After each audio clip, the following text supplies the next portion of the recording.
بسم اللہ الرحمن الرحیم۔ ناظرین گرامی، یقیناً ہماری طرح آپ کے ذہن میں بھی بہت سے سوالات پیدا ہوتے ہوں گے کہ دجال کیسے پیدا ہوا اور اس کے ماں باپ کون تھے اور اس کی بیوی کون تھی۔ آج کی ویڈیو میں ہم ان سب سوالات کے جواب دینے کی کوشش کریں گے۔ دوستو، دجال کے بارے میں بہت سے علماء کرام کا خیال ہے کہ وہ ایک انسان ہے جو حضرت ابراہیم علیہ السلام کے دور میں موجود تھا، اور اللہ نے شیطان کے ساتھ ساتھ دجال کی موت کو بھی ایک مدت تک ملتوی کر دیا، اور یہی وجہ ہے کہ دجال آج تک زندہ ہے، لیکن آج وہ کہاں ہے اور وہ کب ظاہر ہوگا، تو اس کے بارے میں حدیث میں ملتا ہے کہ دجال کو ایک نامعلوم جزیرے میں قید کیا گیا ہے، جس کا علم اللہ کے سوا کسی کو بھی نہیں ہے۔ متعدد علماء کے مطابق دجال کا ٹھکانہ جاپان کے شیطانی سمندر میں ہے، جبکہ صحیح مسلم کی ایک روایت کے مطابق دجال کا خروج مشرق سے ہوگا۔ بہت سی احادیث میں ملتا ہے کہ دجال قوم یہود سے ہوگا اور اس کے پیروکاروں میں زیادہ تر یہودی ہی ہوں گے۔ اس وقت دنیا کے 3 بڑے آسمانی مذاہب یعنی اسلام، یہودیت اور عیسائیت ایک ہستی کا انتظار کر رہے ہیں جو آخری وقت میں ظاہر ہوگی، اور وہ ہستی انسانیت کے لیے مسیحا اور نجات دہندہ ثابت ہوگی۔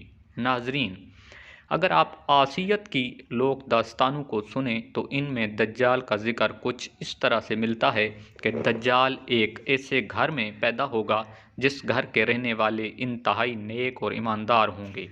یہ خاندان یعنی اس کے والدین سالوں سے بیٹے کی دعا کر رہے ہوں گے، اور پھر اللہ ان کے گھر بیٹا پیدا کرے گا جو دجال ہوگا۔ دجال کے پیدا ہونے کی خوشی میں اس کے والدین بے حد خوشیاں منائیں گے، لیکن دجال حد سے زیادہ گستاخ اور بے ادب ہوگا۔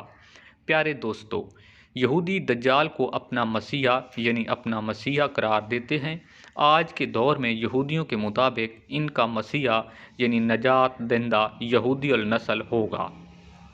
ان کے مطابق دجال حضرت داؤد علیہ السلام کے شاہی خاندان سے ہوگا اور تخت داؤد کا جان نشین ہوگا۔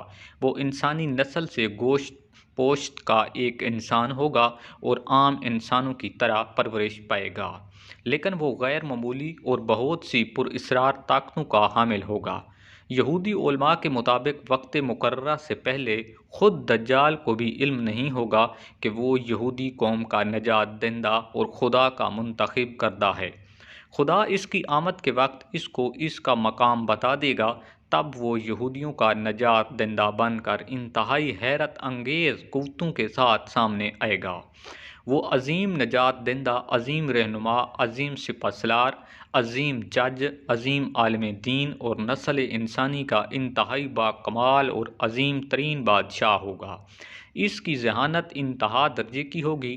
دنیا بھر میں موجود دھکے کھاتے اور ذلیل و رسوا یہودیوں کو جمع کر کے اسرائیل میں بسائے گا۔ ان کے عقیدے کے مطابق وہ مسیح اقصی کو شہید کر کے اس کی جگہ یہودیوں کا قبلہ یعنی ہیکل سلیمانی تعمیر کرے گا، یہاں تک کہ دجال تمام غیر یہودیوں کے خلاف ایک خوفناک جنگ کر کے ان سب کو ہلاک کر دے گا، اور وہ حضرت داؤد علیہ السلام کی سلطنت کو شان و شوکت کے ساتھ قائم کرے گا۔ اس عظیم سلطنت اسرائیل کی سرحدیں عراق کے درہ فرات سے مصر کے درہ نیل تک پھیلی ہوں گی۔ پھر وہ تمام یہودیوں کو اپنی بنائی گئی خود ساختہ شریعت پر عمل درآمد کروائے گا۔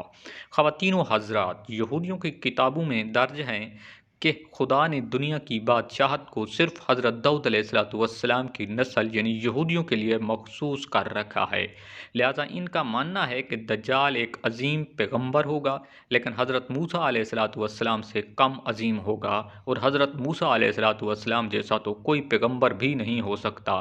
جبکہ ناظرین، ان کا مزید کہنا ہے کہ ساری دنیا دجال کی عقل اور ذہانت اور طاقتوں کی وجہ سے اس کو بادشاہ تسلیم کر لے گی، اور دنیا کے سارے مذاہب ختم ہو جائیں گے، صرف یہودیت باقی رہے گی۔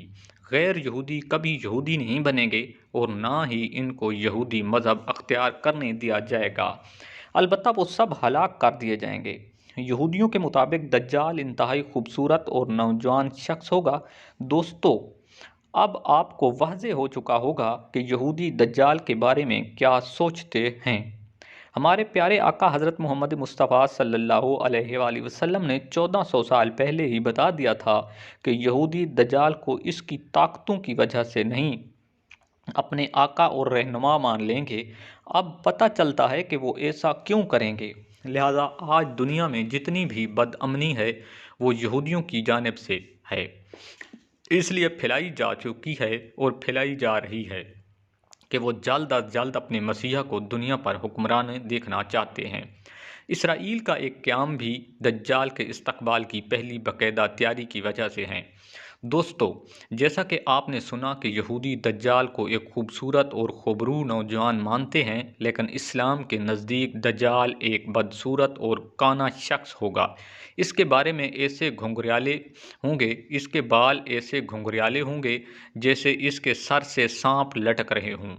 وہ ایک جگہ نہیں رکے گا، اس کے رنگت سرخی مائل سفید ہوگی، اس کی پیشانی نمایاں اور گردن بہت زیادہ چوڑی ہوگی، اس کا قد چھوٹا ہوگا اور کمر میں کب ہوگا۔ اس کے باوجود وہ بہت طاقتور ہوگا، وہ عام انسانوں کی طرح نہیں چل سکے گا۔ دجال ایک مرد ہوگا اور اولاد پیدا کرنے کی صلاحیت سے محروم ہوگا۔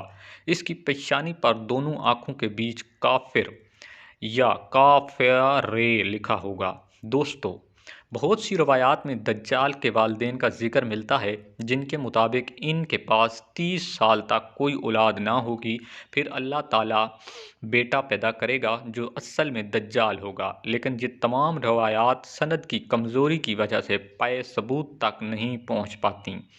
ایک دفعہ امام ابن جنجین نے دجال کے نسب کے بارے میں فرمایا تھا کہ دجال جنات پر قابو رکھتا ہے، جس نے جنات کی نسل میں شادی کی تھی، اور دجال کے آباء و اجداد کا تعلق حضرت سلیمان علیہ السلام کے دور سے ہے۔ وہ فرماتے ہیں کہ حضرت سلیمان علیہ السلام نے جنات کو قید کیا تھا، تو ان جنات میں دجال کی بیوی اور اس کے آباء و اجداد بھی شامل تھے۔ لیکن اس فرمان کے باوجود دجال کی پیدائش اور اس کے والدین کا ہونا یا نہ ہونا ایک ایسا معمہ ہے جس کے بارے میں کوئی بھی وثوق سے کچھ نہیں کہہ سکتا۔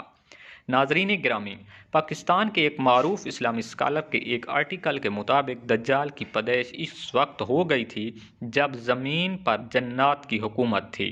ان کا کہنا ہے کہ دجال انسان، جانور اور جن کے ملاپ سے وجود میں آیا تھا، اور جب اللہ نے انسانوں کو زمین پر بھیجا تو فرشتوں نے اللہ کے حکم کے مطابق جنات اور انسانوں کے درمیان ایک پردہ قائم کر دیا، جس سے انسان اور جنات کی دنیا الگ الگ ہو گئی۔ فرشتوں سے جنگ کے بعد جنات کو مختلف جزیروں میں قیدی بنا لیا گیا تھا، لیکن ان میں سے کچھ جنات ایسے بھی تھے جنہوں نے فرشتوں سے بدلہ لینے کا سوچا۔ یہ وہ وقت تھا جب ایک جن میں ایک انسان سے جنسی ملاپ کرنا چاہا، لیکن وہ ان دونوں مخلوقات کے درمیان حائل رکاوٹ کی وجہ سے ایسا نہ کر پائے۔ اسی دوران جیساسا نامی ایک اور مخلوق جو کسی جانور کی نسل سے تھی، اس نے ان دونوں کے درمیان اولاد کے حصول کے لیے خود کو پیش کیا، اور اس طرح انسان اور جن کا تخمم جساسا کے پیٹ میں پلنے لگا، اور اس طرح ایک تیسری مخلوق پیدا ہوئی جسے دجال کہا جاتا ہے۔ پھر دجال کو فرشتوں نے زنجیروں سے باندھ لیا تاکہ دنیا دجال کے شر سے محفوظ رہ سکے۔ ناظرین گرامی، دجال ایک قسم کی انوکھی مخلوق ہے جس کو جسا کے ذریعے تمام خبریں ملتی رہتی ہیں، کیونکہ جسا ایک ایسی مخلوق ہے جو زمین اور سمندر سمیت ہر جگہ پر رہ سکتی ہے۔ بہرحال اس آرٹیکل میں کتنا سچ ہے یہ تو صرف اللہ ہی بہتر جانتا ہے، مگر جیسا کے متعلق ہمیں صحیح معلومات اس واقعے سے ملتی ہیں جس میں حضرت تمیم داری رضی اللہ تعالیٰ عنہ نے دجال سے ملاقات کا واقعہ آپ صلی اللہ علیہ وآلہ وسلم کو بتایا تھا۔ ایک دفعہ اسما بنت یزید بیان کرتی ہیں کہ رسول اللہ صلی اللہ علیہ وآلہ وسلم میرے گھر تشریف فرما تھے۔ آپ صلی اللہ علیہ وآلہ وسلم نے دجال کا ذکر فرمایا کہ اس کا ظہور سے پہلے 3 قید پڑے گی۔ 3 قید پڑے گی، 1 سال آسمان کی 1/3 بارش رک جائے گی، اور زمین کی پیداوار بھی 1/3 کم ہو جائے گی۔ دوسرے سال آسمان کے 2 حصوں کی بارش رک جائے گی اور زمین کی پیداوار 2 حصے کم ہو جائے گی، اور تیسرے سال آسمان سے بارش بالکل بھی نہیں برسے گی اور زمین کی پیداوار بھی کچھ نہیں ہوگی، حتیٰ کہ جتنے حیوانات ہیں، خواہ وہ کر والے ہو یا دار سے کھانے والے، سب ہلاک ہو جائیں گے۔ پیارے دوستو، بے شک ایک دن دجال اور دجالی نظام کا بالکل خاتمہ ہو جائے گا۔ دجال کے خاتمے کے بعد حضرت عیسیٰ علیہ السلام اس حال میں ہوں گے کہ اچانک اللہ تعالیٰ کی طرف سے ان کے پاس یہ وحی آئے گی کہ میں نے ایسے بندے پیدا کیے ہیں جن سے لڑنے کی قدرت اور طاقت کوئی نہیں رکھتا تھا، تم میرے بندوں کو جمع کر کے کوہ طور کی طرف لے جاؤ اور ان کی حفاظت کرو۔ پھر اللہ تبارک و تعالیٰ یاجوج ماجوج کو ظاہر کرے گا، جو ہر بلند زمین کو پھیلانگتے ہوئے اتریں گے اور دوڑیں لگائیں گے، اور ان کی تعداد اتنی زیادہ ہوگی کہ جب ان کے سب سے پہلے جماعت بحر طبریہ سے گزرے گی تو اس کا سارا پانی پی جائے گی۔ پھر جب اس جماعت کے بعد آنے والی جماعت کہاں سے گزرے گی تو بحر طبریہ کو خالی دیکھ کر یہ کہے گی کہ اس میں کبھی پانی تھا۔ اس کے بعد یاجوج ماجوج آگے بڑھیں گے یہاں تک کہ جبل خبر تک پہنچ جائے گی، جو بیت المقدس کا ایک پہاڑ ہے، اور وہ ظلم و غارت گری، اذیت رسانی اور لوگوں کو پکڑنے اور قید کرنے میں مشغول ہو جائیں گے، اور پھر کہیں گے کہ ہم نے زمین والوں کو ختم کر دیا، چلو اب آسمان والوں کا خاتمہ کر دیں۔ چنانچہ وہ آسمان کی طرف اپنے تیر پھینکیں گے۔ ناظرین گرامی، دجال اس وقت کہاں ہے اور کس حال میں ہے؟ بے شک یہ اللہ تبارک و تعالیٰ کے سوا کوئی بھی بہتر نہیں جانتا۔ آج کی ویڈیو میں بس اتنا ہی۔ دوستو، ویڈیو اچھی لگے تو اسے لائک کرتے ہوئے اپنے دیگر دوستوں کے ساتھ بھی شیئر کر دیجئے گا۔ انشاءاللہ آپ سے ملاقات ہوتی ہے اگلی ویڈیو میں، تب تک اپنا ڈھیر سارا خیال رکھیے گا۔ اللہ نگہبان۔